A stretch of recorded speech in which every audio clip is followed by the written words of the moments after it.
I stand at the frosted kitchen window in my flour-dusted apron, watching my family through glass that separates more than just temperature. The Christmas tree lights blink in erratic patterns, casting colored shadows across my brother's face as Dad dangles a set of keys in front of him. Metal catches light, creating tiny prisms that dance across the living room ceiling. Downtown Des Moines, Dad announces, his banker's voice carrying through the thin kitchen wall. 2 bedrooms, private balcony, and a view of the river, perfect location for a young professional. Ben reaches for the keys with hesitant fingers, his eyes darting toward the kitchen where I stand. The metallic jingle, as they drop into his palm, makes my stomach clench. "This is too much," Ben mumbles, but his fingers close around the offering. "Nonsense," Mom trills, adjusting her cashmere cardigan. "Your father and I believe in investing in real potential, 24 and already making 6 figures in software development. We couldn't be prouder." I don't move. My hands grip the mug they've given me, white ceramic with "World's Okayest Daughter" printed in faded Comic Sans. The price tag from CVS still clings to the bottom, $6.99, glaring up at me. The paper gift bag it came in sits crumpled on the counter, receipt visible, purchased yesterday. $220,000 versus $7. The math isn't complicated. "When can we see it?" Aunt Margaret asks, her voice carrying a note of forced enthusiasm. "Closing's next week," Dad says. "Previous owner took a job in Chicago, needed to sell fast, so we got a steal, only $2.20. My knuckles whiten around the mug's handle. I calculate ingredients for tomorrow's test batch of chocolate hazelnut financiers instead of screaming. 6 egg whites, 9 tablespoons of browned butter, 1 cup of hazelnut flour. Numbers make sense when family doesn't. "Your sister's almond croissants are delicious," Aunt Margaret says, nodding toward the dining room where my pastries sit untouched on the sideboard. "Professional quality." Mom smiles, the kind that never reaches her eyes. Yes, her little baking hobby is cute, such a creative outlet for her. She rises, heels clicking against hardwood, and heads toward the dining room. I watch as she shifts my carefully arranged pastry tower to make room for the store-bought cookies she's unwrapping. The tower lists dangerously to one side before stabilizing. "Of course, it's not a real career path," she continues, voice pitched to Carrie. "Not like Ben's work, there's actual earning potential in software." I step back from the window, retreating deeper into the kitchen, 7 years of culinary training, 4:30 a.m. shifts at 3 different bakeries. Student loans for pastry school that I'm still paying off. All dismissed as a cute hobby while Ben gets handed keys to a riverside condo. The kitchen door swings open, and Dad appears with an empty eggnog glass. "There you are." He chuckles, reaching for the carton in the fridge. "Hiding with the dishes again? Come join the celebration, your brother's moving up in the world." "I'm good here," I say, voice steady. "Just checking my brioche." "Always with the bread." He shakes his head, pouring more eggnog. "You know, if you'd gone into business like we suggested, you could afford your own place instead of that basement apartment." I smile without showing teeth. "The apartment has good kitchen light." "That place is a stepping stone, Jenna. At your age, I was already assistant branch manager at First National." "I know, Dad." He studies me over his glass. "We worry about your future, that's all. These cupcake shops come and go." "I don't make cupcakes," I reply, though we've had this conversation 17 times. "I specialize in French patisserie and artisan bread." Same difference to the average customer. He pats my shoulder. "Still time to get a business degree. Night classes at Drake wouldn't be too expensive." The oven timer beeps, saving me from response. I turn away, sliding on oven mitts to retrieve my test brioche. The golden dome rises perfectly, butter-rich and gleaming. "Smells good," Dad concedes before heading back to the living room. Through the doorway, I watch Ben examine his keys with a mixture of awe and discomfort. Our eyes meet briefly across the room. He mouths sorry when no one's looking. I don't blame Ben. Not really. He followed the path laid out for him: college, corporate job, financial security, I veered off-road towards something messier, more passionate, less certain. In the Mitchell family ledger, safe investments always outrank creative risks. Aunt Margaret slips into the kitchen, closing the door behind her. "Your mother moved your pastries again," she says quietly. "I brought you this." She hands me a business card. "Grace Inman. Owns 3 restaurants downtown. I mentioned your almond croissants, and she asked for your information." Hope flutters in my chest before I tamp it down. "Thanks, but Mom will just say it's another dead end." "Your mother doesn't know everything." Aunt Margaret squeezes my flour-dusted hand. "Neither does your father." The living room erupts in laughter. Through the door, I glimpse Mom presenting Ben with a leather portfolio embossed with his initials. "For your new home office," she announces. "Every executive needs proper stationery." I slip Grace's card into my apron pocket and return to the window. Frost traces patterns along the edges, fractals spreading in delicate formation. I press my fingertip against the glass, watching the crystal structure melt from my body heat. 30 days, I whisper to myself. 30 days until my bakery loan application deadline, 30 days to prove my passion isn't just a hobby. I don't cry, I don't slam doors. I don't create a scene that will later be referenced as evidence of my emotional instability. Instead, I pick up my novelty mug and raise it in a silent toast to the empty kitchen. Challenge accepted. I had no idea that this Christmas morning disappointment would be the last favor my family ever did for me. 12 hours after watching my brother get a condo while I got a mug, I stood in my basement apartment, surrounded by the tools of my trade. Professional KitchenAid mixer to the left, Gertrude to her friend's industrial grade baking sheets stacked in perfect alignment, and 3 varieties of specialty flour organized by protein content. A place for everything, and everything in its place. The digital clock on my oven blinked 12:13 a.m. Most normal people were asleep. Most normal people hadn't spent Christmas watching their life choices get reduced to a CVS clearance rack. "We're not investing in cupcakes, Jenna." Dad's voice echoed from 6 months back, when I'd asked for help securing a small bakery space. "It's too volatile. The market's saturated, you need something with stability." I turned on the oven and watched the display count up to temperature. 350 degrees of certainty in an uncertain world. The memory of Mom at Thanksgiving burned hotter. She'd rearranged my award-winning lemon tarts at the family gathering, sliding them behind a store-bought pie. "Let's put these where they won't be in the way," she'd said, not bothering to lower her voice. "People want familiar desserts on holidays." My phone rang, the sound jarring in the midnight quiet. Caroline's name flashed on the screen. Me, former culinary instructor, the woman who'd taught me that perfect pastry requires both precision and courage. "It's midnight," I answered. "Either you're drunk or psychic." Caroline's laugh crackled through the speaker. "Neither, just checking if you survived Mitchell family Christmas." Define survived. I cracked eggs with one hand, separating whites from yolks with mechanical efficiency. My brother got a condo, I got a novelty mug. Jesus, Jenna. Mom called my career a cute hobby again. A weighted silence filled the line. "You've been ready to go solo for 2 years, what's really holding you back?" The question hung between us. I caught my reflection in the oven door, flour-dusted cheeks, tension lines around my mouth, eyes that had stopped expecting approval years ago. Is this really where 27 years had led? A woman who measured her worth in others' approval rather than her own talents? 29 days, I said finally. 29 days until the farmer's market vendor application's close. 21 days to decide if I'm serious about heat and proof bakery. "You know my vote," Caroline said. "Call me when you make up your mind."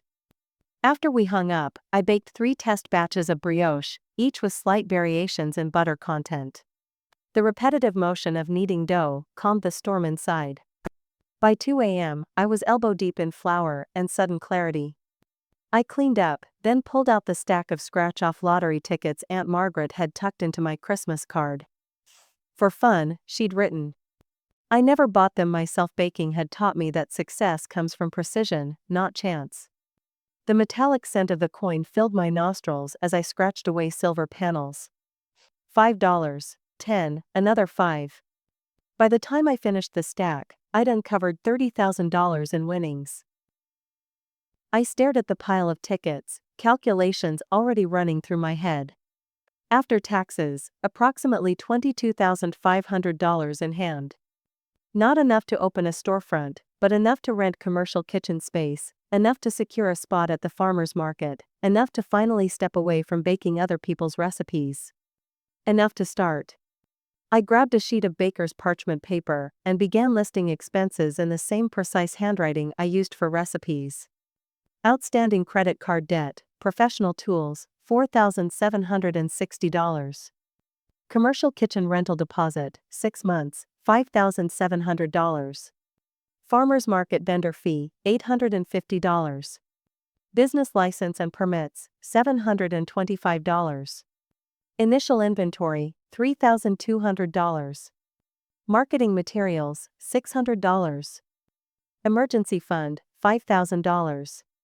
The remaining $1,665 wouldn't last long, but it would buy time, the ingredient most small businesses starved for. Outside my basement window, the sky lightened from black to cobalt. Christmas lights from neighboring houses cast colored reflections on fresh snow. For the first time since watching Ben receive those keys, I felt something besides inadequacy, something with teeth. The kitchen scale made a satisfying click as I turned it on. I placed the novelty mug on its surface, 8.7 ounces of ceramic irony. By dawn, I had a business plan written in the same precise hand I used for recipes. The ingredients were different, but the method was the same: follow the steps, trust the process. No shortcuts, no substitutions. I taped the lottery tickets to my refrigerator as a reminder that sometimes the universe offers unexpected ingredients. The trick was knowing what to make with them. I picked up my phone and texted Caroline. Ever notice how revenge and rise share 3 letters? Applications open at 9 a.m. Her response came seconds later. About damn time. I squared my shoulders and looked around my tiny kitchen, the space that had been both refuge and prison. The place where I'd practiced for a future my family couldn't imagine. Heat and Proof Bakery, I said aloud, testing the name against the quiet morning. It sounded right, solid and uncompromising, like properly tempered chocolate. No more seeking approval from people who measured success in square footage and salary negotiations. No more translating my passion into terms they might finally understand. Some recipes require you to start from scratch. 7 days after Christmas, while my family still thought I was nursing hurt feelings in my basement apartment, I stood in the East Village district, signing a lease that would change everything. My fingers trembled against the clipboard as I scrawled my signature on the final page. Not from fear, from anticipation. All utilities included, cleaning service twice weekly, the property manager said, jangling his keys. You're responsible for your own equipment and ingredient storage. I nodded, scanning the industrial kitchen space. Stainless steel countertops stretched beneath fluorescent lighting. 3 commercial ovens lined the back wall. The rhythmic hum of refrigeration units filled the air, a sound that felt more like home than any family dinner conversation. How many other bakers share the space? I asked, running my palm across the cool metal surface.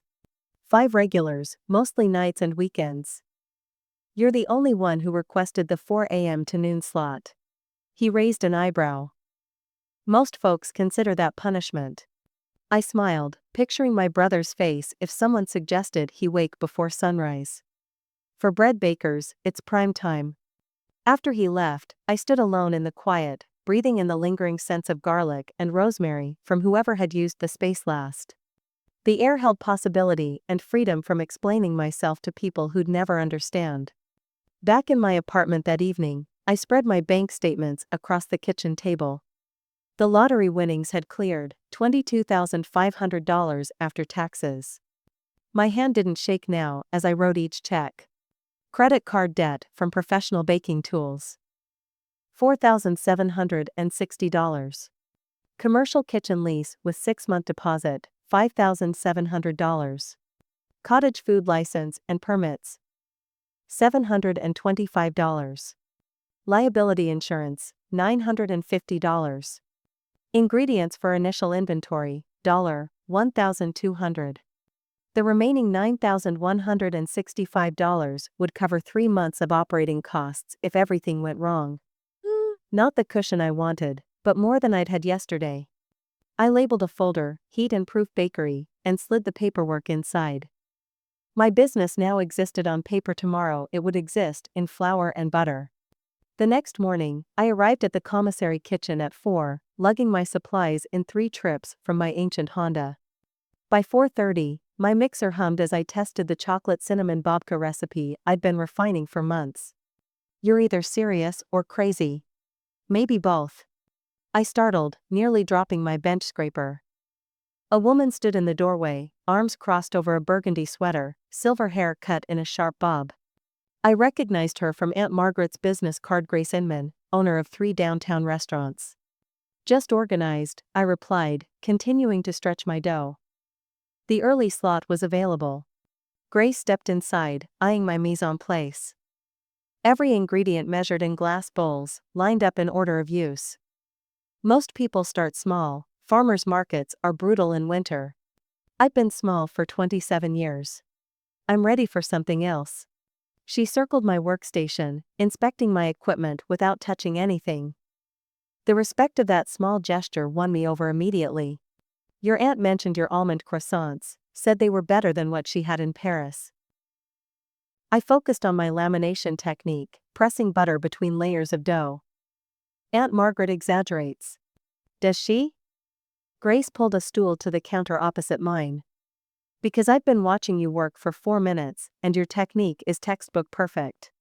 I looked up, catching her evaluating gaze. You know pastry? I know talent when I see it. She tapped her fingers against the counter. There's a regional bakery competition in March. Serious investors attend, looking for the next big thing. My hands stilled against the dough. What's the entry fee? $2,000, deadline's next month. Grace stood, straightening her sweater.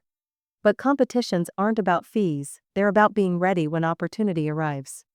After she left, I worked until noon, producing 4 variations of babka, 3 sourdough loaves, and a test batch of lemon tarts. As I packed my supplies, my hand brushed against something hard in my bag, the world's okayest daughter mug from Christmas. I'd brought it accidentally, tossed in with measuring cups that morning. My first instinct was to throw it away. Instead, I placed it on the shelf above my station, turned so the words faced me while I worked. Motivation mug, I labeled it with baker's tape, filling it with pencils instead of coffee. That night, back in my apartment, I sketched logos for Heat and Proof on parchment paper, surrounded by cookbooks and business plans. My phone buzzed with a text from Mom. Haven't heard from you. Everything okay? I typed and deleted 4 responses before settling on, very busy with work, talk soon. Not a lie. Just not the whole truth. The next morning at 4, Grace was waiting when I arrived, 2 coffee cups in hand. Regional competition applications need professional photos, she said, offering me a cup. My restaurant photographer owes me a favor. I hesitated, 1 foot still in the world where accepting help meant admitting weakness. You're not going to tell your family, are you? Grace asked, reading my face with unnerving accuracy. I accepted the coffee, its warmth seeping into my cold fingers. Not until I have something to show them. Grace nodded, understanding filling the space between us. Good. Success is the best announcement. I unlocked the kitchen door, flipping on lights that illuminated more than just stainless steel counters. They revealed the path I'd been searching for since I first shaped bread dough in my grandmother's kitchen, measured not in others' expectations, but in my own rising determination.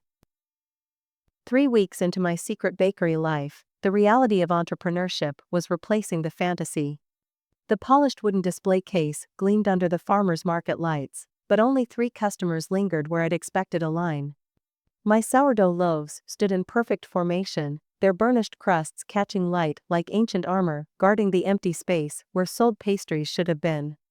I'll take one of the apricot tarts, a silver-haired woman said, eyeing the price tag. She handed over a 10 and waited while I fumbled for change.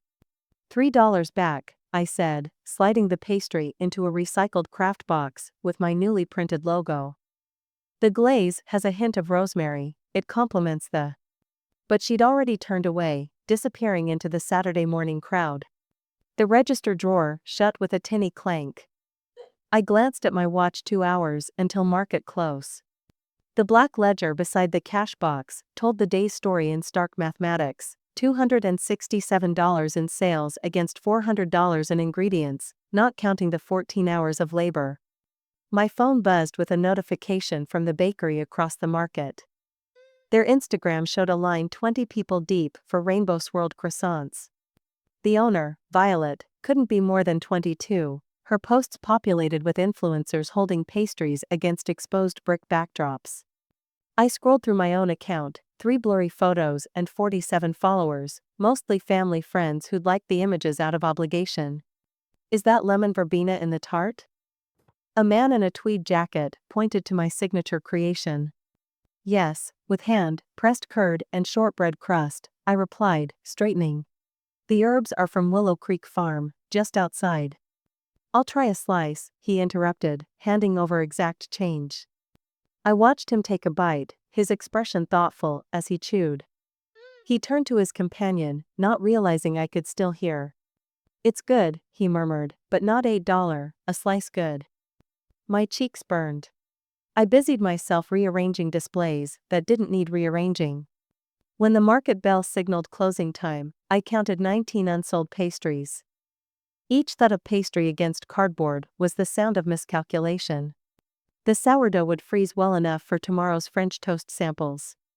The tarts would come home with me, their delicate crusts softening with each passing hour, transforming from professional product to personal failure. In the rented commercial kitchen that night, I unloaded equipment while scrolling job listings on my phone. Sous chef positions. Assistant baker roles, places with steady paychecks and health insurance. A text from Taylor, a photography student I'd met last week, lit up my screen. Community center workshop tonight, Instagram for small business, free, going? I nearly dismissed it. The kitchen needed scrubbing. Dough needed starting for tomorrow's bake. Sleep beckoned after another 4 a.m. wake up. But the memory of Violet's 20-person line pushed my finger to respond, what time? That same evening, the community center smelled like instant coffee and floor cleaner. A dozen folding chairs faced a projection screen where a woman with vibrant blue hair arranged phones on a table. Malik's sick, so we're one partner short, she announced as I slipped into an empty chair. Any solo attendees willing to pair up? Taylor's hand shot up from across the room. I'll take the baker. I recognized her instantly, the college student who'd bought 6 chocolate scones last week, asking detailed questions about fermentation times. I noticed you don't do video content, she said without preamble, sliding into the chair beside me. Or proper lighting. Or hashtag strategy, or. I've been focusing on the actual baking, I replied, hearing the defensiveness in my voice. Taylor grinned. Lucky for you, I need professional food shots for my portfolio and can't afford studio rentals. She tapped her camera bag. Trade you content for croissants? The workshop leader paired us for a practice photo shoot. Taylor rearranged my one pathetic business card and sample tart under the overhead lights, angling her phone while explaining terms like negative space and color story. When she showed me the resulting image, my ordinary lemon tart glowed like a magazine feature. People eat with their eyes first, she said, adding the photo to my account with calculated hashtags.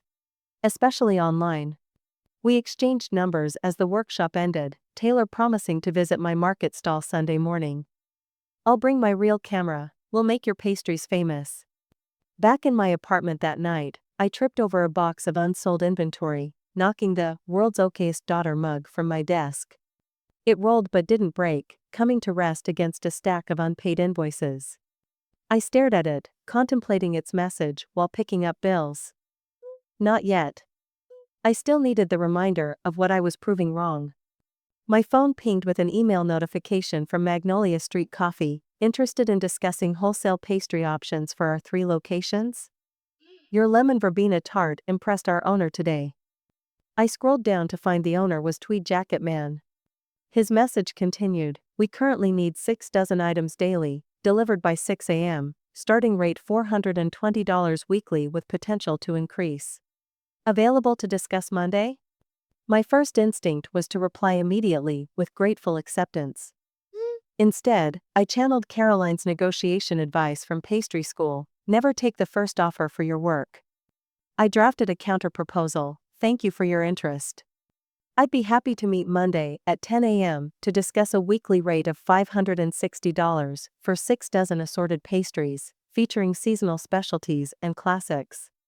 My wholesale minimum is $8 per item, with volume discounts available for orders exceeding 100 pieces weekly." Before I could second-guess myself, I hit send. His response came within minutes: $500 weekly to start, with review after 30 days. Deal? If you've ever had to stand your ground when everyone expected you to cave, you know exactly how that first business check felt in my hands. Not charity, not luck. Earned. I was boxing sample pastries for Monday's meeting when my email chimed again. The subject line made my heart stutter. Midwest Artisan Food Competition, final call for entries. The deadline, Valentine's Day. The same day as Ben's Condo housewarming party. I stared at the competition details, focusing on the words investor judges and mentorship opportunity, while my phone buzzed with Mom's reminder about bringing something simple to Ben's celebration. 2 paths diverged before me, and for once, the choice seemed obvious. 6 weeks after starting Heat and Proof, I was still keeping 2 worlds separate. The Jenna, who smiled at farmers market customers, was disconnected from the daughter who still received weekly texts from Mom about office jobs with dental insurance. I existed in parallel universes: flower-dusted entrepreneur by day, disappointing family investment by night.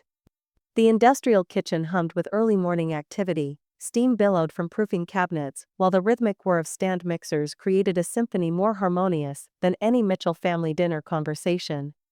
Caroline arrived at 5:17 a.m., her chef's jacket crisp despite the hour. My former culinary instructor hadn't changed: silver hair pulled into a tight bun, reading glasses perched on her nose, clipboard tucked under one arm. The scratch of her pen against evaluation forms filled the kitchen as she circled my workstation. "Your lamination is tighter than when you were in school," she noted, breaking a corner from my croissant. "Butter layers separated imperfect golden sheets, but your pricing is still too low."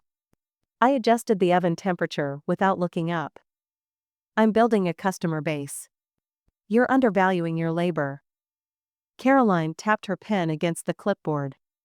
4:30 a.m. shifts, hand, ground almond paste, imported butter that costs more than $8 a pastry.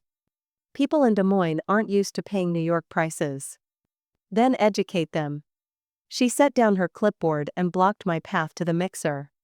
"Who are you baking for, customers or your family's approval?" The question landed like a sheet pan dropped on concrete. I busied myself wiping down an already clean counter. "Both," I finally admitted. Caroline nodded toward my production schedule. "Show me what you're preparing for the competition."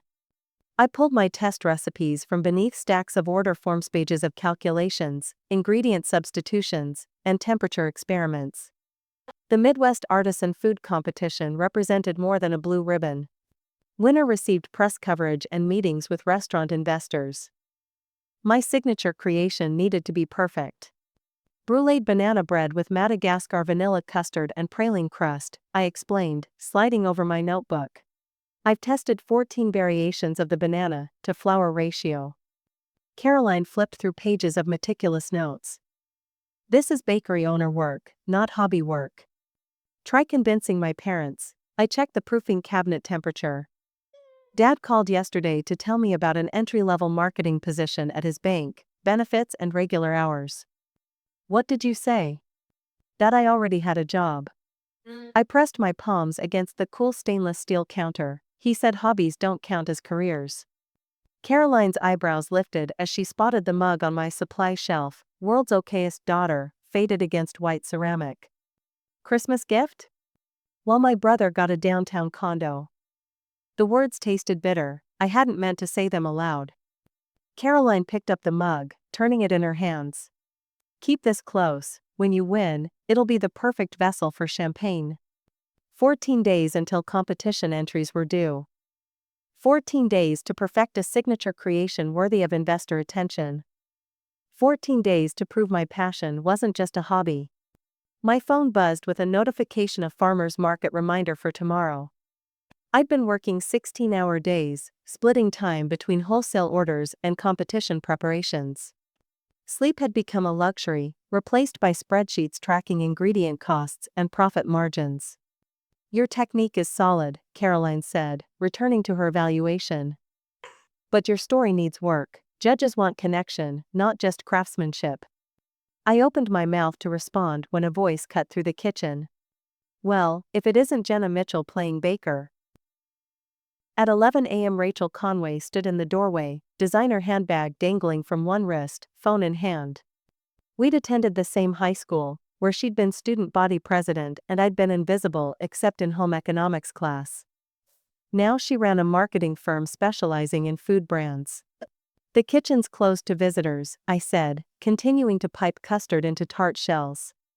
Rachel surveyed the space with theatrical interest. Heard about your little startup, scratch-offs and secrets, right? Bold financing strategy. My piping bag paused mid-squeeze. I'd told exactly no one about the lottery ticket. Farmers market gossip travels fast. She continued, helping herself to a sample pastry. Your parents must be thrilled about their daughters. What did your mom always call it? Cute hobby? Caroline glanced between us, sensing the tension. Instead of hiding, I set down my piping bag and gestured to the cooling rack. Try the lemon verbena tart. I'd appreciate your professional opinion. Rachel hesitated before taking a small bite. Her expression shifted, surprise replacing smugness as flavors registered. The balance is unexpected. She cleared her throat. Not what I'd expect from a hobby baker. I'm not a hobby baker. I maintained eye contact. I'm a business owner. A group of regular customers entered the shared kitchen space, calling greetings as they spotted me. Jenna, those almond croissants last week were incredible. Please tell me you're bringing more tomorrow. Rachel watched the exchange with narrowed eyes. When my customers left, she pulled a business card from her purse. I'm organizing the Des Moines Pastry Showcase next month. We need some diversity in the lineup. She emphasized the word like it was a concession. Several investors and restaurant groups attend. Might be worth your time. I accepted the card, recognizing opportunity wrapped in condescension. The featured category is pâte à choux, she added, mispronouncing it as pâte à choux. Pâte à choux, I corrected automatically, demonstrating the proper French pronunciation. Rachel's smile tightened. Whatever, application deadline is next Friday, if you're serious about this. Business. After she left, Caroline handed back my notebook. Perfect timing. The showcase judges include Thomas Brennan from Midwestern Restaurant Group. I stared at Rachel's card, calculating ingredient costs for cream puffs and eclairs against my dwindling savings. You realize she invited you expecting you to fail, Caroline said. I tucked the card into my recipe journal. Then she's in for a disappointment. Caroline smiled. That's the baker I trained. She pointed to the motivation mug. Remember, some people will never see your value until you stop seeking their approval. I nodded, mentally modifying my competition timeline. Rachel's showcase provided a public platform to prove myself before the actual competition and before my brother's housewarming party. One more thing, Caroline said, heading for the door. Your banana bread needs more vanilla, not because the recipe demands it, but because it's what makes it distinctly yours. After she left, I stood alone in the kitchen, surrounded by evidence of my not hobby, industrial mixers purchased with savings. Recipe journals filled with professional techniques. Order forms from actual, paying customers. I picked up the mug, feeling its weight. Not a gift of love, but a reminder of limitations others placed on me. The person who'd chosen it hadn't seen me at all. Their oversight would become my advantage. The morning of the pastry showcase dawned with a spring thunderstorm that matched my nerves. Rain pelted my van windows as I double-checked my supply list, each item labeled in block letters that wouldn't smudge if my hands trembled. Pastry bags, check. Piping tips, check. Portable butane burners, check. Lightning cracked across the Des Moines skyline, illuminating the Marriott's grand entrance. Inside that ballroom waited critics, investors, and my one shot at legitimacy. I gripped the steering wheel, counting breaths until my knuckles relaxed. "You've done this prep 400 times, I whispered to my reflection in the rearview mirror. This is just another day in flour. But it wasn't. Not with Grace Inman judging, not with potential investors circling, not with everything I'd scraped together on the line. The hotel loading dock bustled with activity. Chefs in pressed whites unloaded gleaming equipment, while I hauled my mismatched containers through puddles. My station assignment table 17, far corner near the kitchen entrance reflected my status as last-minute addition. Jenna Mitchell? A clipboard-wielding woman with silver-rimmed glasses intercepted me. "You're the farmer's market vendor?" She made it sound like I sold potato sacks instead of patisserie. "Heat and proof bakery," I corrected, balancing a cooler against my hip. "Specializing in French techniques with Midwestern ingredients." Well, you have 42 minutes until setup inspection. Each chef presents to the judges at precisely their assigned time. Yours is 11:35. Her tone suggested she'd bet money I wouldn't be ready. I scanned the ballroom as I arranged my station. Crystal chandeliers hung above pristinely dressed tables. Chefs with restaurant backing unpacked professional display cases and custom signage. My hand-lettered cardstock signs seemed suddenly childish. The first rumble of trouble came at 10:53 when I unzipped my pastry bag. The dough inside the pot au choux I'd prepared at midnight felt wrong. Too slack, too warm. I pinched a corner between my fingers and my stomach dropped. Someone had replaced part of my dough with mock cream. "No," I whispered, frantically checking my cooler. The lemon curd had separated. The chocolate ganache looked gritty. My signature hazelnut praline had vanished entirely. Tap tap tap went my spatula against the metal worktop as panic flooded my system. A familiar perfume drifted past jasmine with undertones of sandalwood. My mother's signature scent since 1995. I whipped around, scanning the crowd, but saw only busy chefs and event staff. Sweat beaded along my hairline as I checked my phone. 11:03. 32 minutes until judging. Trouble in paradise? Rachel Conway materialized beside my station, immaculate in a tailored navy dress. Her professional smile didn't reach her eyes. "Someone tampered with my ingredients," I said, the words bitter on my tongue. "How unfortunate. Perhaps you should have invested in better security." Rachel's gaze flicked to my disarray. "Competition can be so cutthroat. Did you? Please, I don't need to sabotage amateurs." She adjusted her event badge. "Though I'm sure the judges will understand if you need to withdraw." She drifted away, leaving me surrounded by ruined ingredients. The clock on the wall ticked to 11:17. I stood frozen, hearing my mother's voice echo in my head. "It's just a hobby, dear. Nothing to be devastated about when it doesn't work out." For 18 excruciating seconds, I couldn't move. Couldn't think. Couldn't breathe past the certainty of failure. 3 minutes until judging begins. 3 minutes to salvage years of training and weeks of preparation. My gaze fell on my supply bag where the stupid "World's Okayest Daughter" mug peeked out, still serving as my pencil holder. The sight jolted something loose in my chest, not determination exactly, but defiance. I grabbed the nearest undamaged ingredients: fresh lemons, butter, sugar, the remnants of my tart shells. My hands moved without conscious thought, breaking the shells into deliberate, jagged pieces. I warmed the remaining lemon curd, whisking frantically until it glossed. The judges approached table 14, then 15, 16. I assembled individual plates with what looked like broken tart shells, scattered with lemon curd pools and topped with caramelized sugar shards. Not what I'd planned, nothing like the elegant presentation I'd practiced, but something born from wreckage.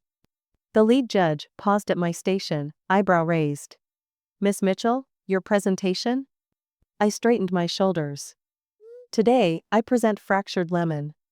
This deconstructed tart represents rebuilding from scraps, finding beauty in what breaks.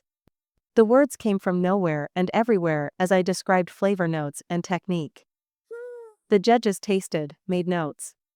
One woman, former pastry chef at a Chicago restaurant, nodded appreciatively. The contrast between sharp curd and buttery crumble works, she said. Deliberate disruption of traditional form, interesting concept.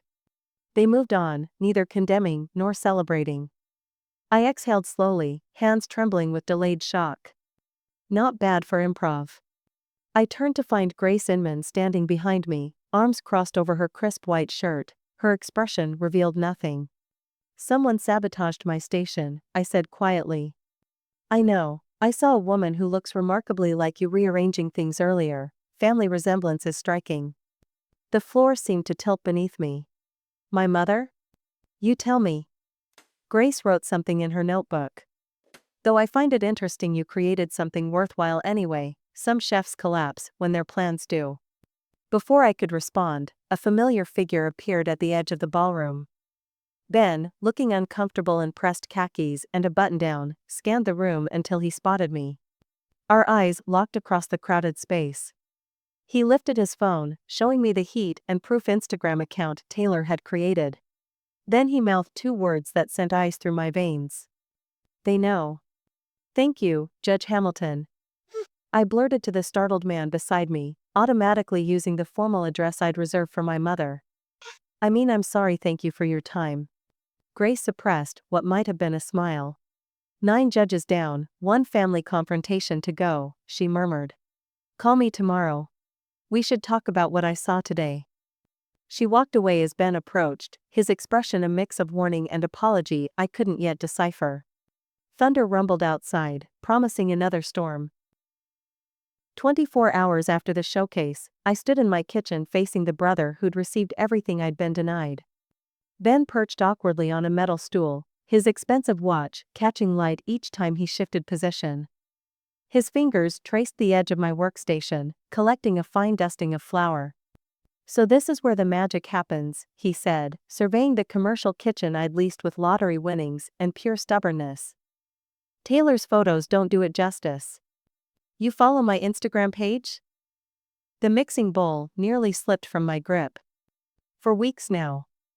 Ben's smile flickered with something resembling pride. Your chocolate babka has 300 likes, Mom and Dad have no idea. I set down the bowl with deliberate care. The soft clink of 2 coffee mugs meeting as I poured us each a cup resonated differently than the silence that had defined our relationship for years.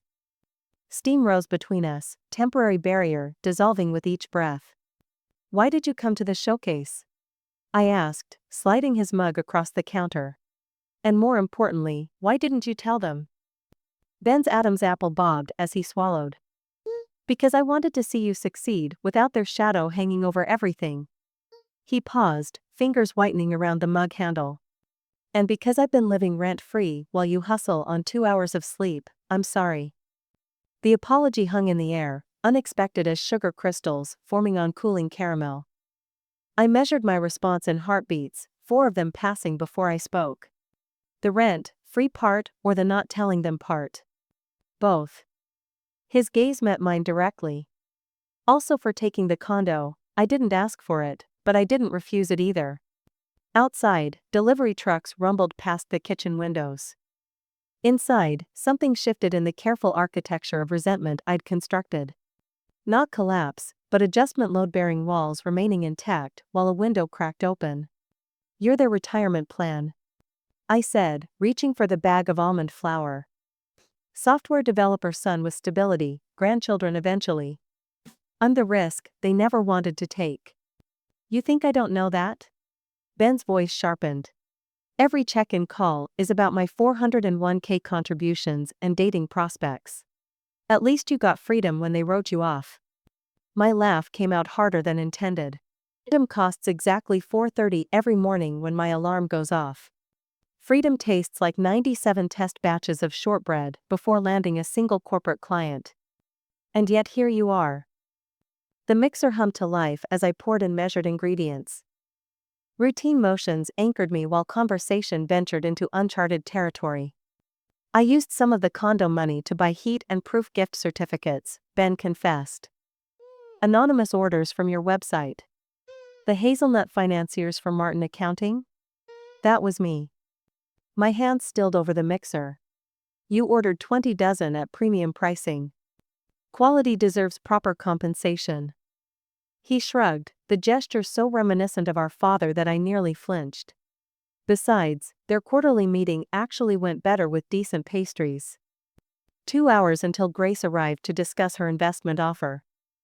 2 hours to decide if family reconciliation was part of my business plan. I wiped flour from my forearms, buying seconds to process this version of Ben I barely recognized. Why now? I asked. Why show up after the showcase instead of before? Because you needed to do it yourself, and because, his explanation cut short as the front bell chimed. Grace Inman stood in the doorway, silver hair swept into an elegant twist, notebook already open in her hand. 40 minutes early. Hope I'm not interrupting, she said, though her tone suggested she didn't particularly care if she was. Traffic was light. Perfect timing, I answered, professionalism sliding into place like a well-used oven mitt. This is my brother, Ben. Grace nodded briskly in Ben's direction before setting her leather portfolio on the counter. I've already spoken with my accountant and attorney. $50,000 for 20% ownership, with first right of refusal for your next location.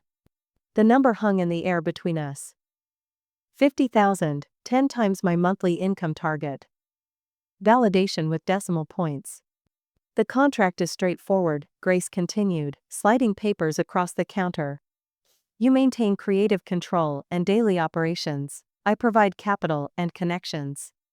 Ben's eyebrows shot toward his hairline. The bell chimed again. My heartbeat stuttered as 3 familiar figures filled the doorway: Mom, Dad, and Aunt Margaret. Their expressions cycled through surprise, confusion, and in Mom's case, immediate assessment of the commercial space.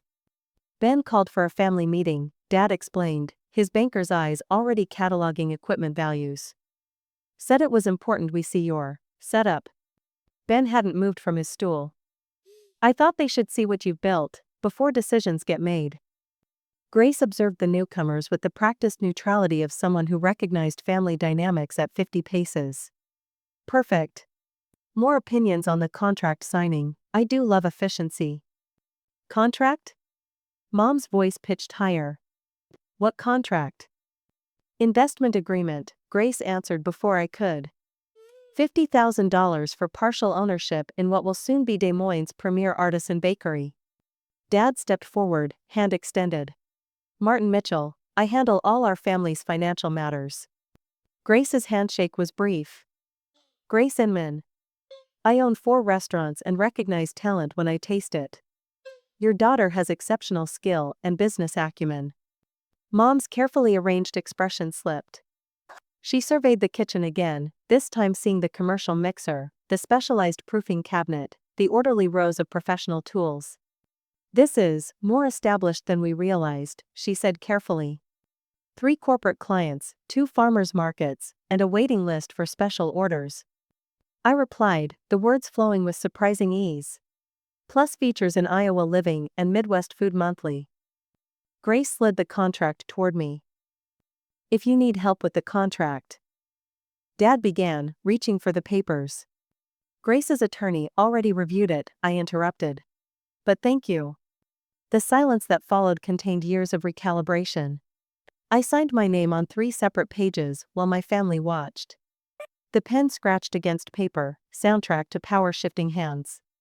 I'm leasing out the condo. Ben announced into the quiet. The income will fund monthly investments in heat and proof. If that's acceptable to both parties. He glanced between Grace and me. Grace's mouth curved. Family investors. Interesting dynamics, but the numbers work if you keep proper documentation. Mom's fingers worried the edge of her cashmere cardigan. Jenna, this all seems rather sudden. 6 years of professional training, 3 years of 4 a.m. shifts at Maison Doré. 8 months of business planning, I counted off. Nothing about this is sudden except your awareness of it. Aunt Margaret stepped forward, breaking her customary silence. I've tasted Jenna's work for years. This investment is sound. She turned to Grace. Do you need additional capital partners? Dad's head swiveled toward his sister-in-law, surprise etched in the lines around his mouth. I pressed the world's okayest daughter mug into Grace's hands, now filled with freshly brewed coffee. First official company mug, historical significance included at no extra charge. Grace accepted it with a knowing smile, having heard its origin story during late-night baking sessions. To proper valuation, she said, raising it slightly before taking a sip. That Christmas morning disappointment had indeed been the last favor my family did for me. It had ignited exactly what I needed, the determination to prove my worth to myself. As I watched my investor, my brother, and my bewildered parents standing in the kitchen I'd built from scratch, I recognized the recipe had turned out exactly as it should. Mom cleared her throat. Perhaps we could discuss a family dinner to celebrate your business venture. I'd like that, I said, surprising myself with the truth of it.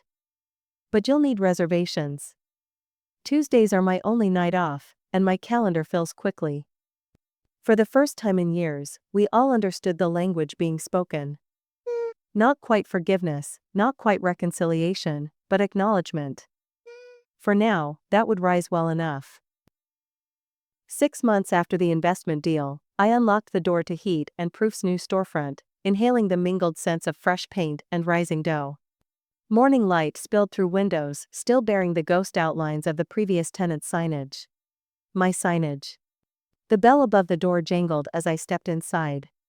No longer the harsh fluorescence of a shared commissary kitchen, but soft, buttery light illuminating golden-toned wood and crisp white subway tile.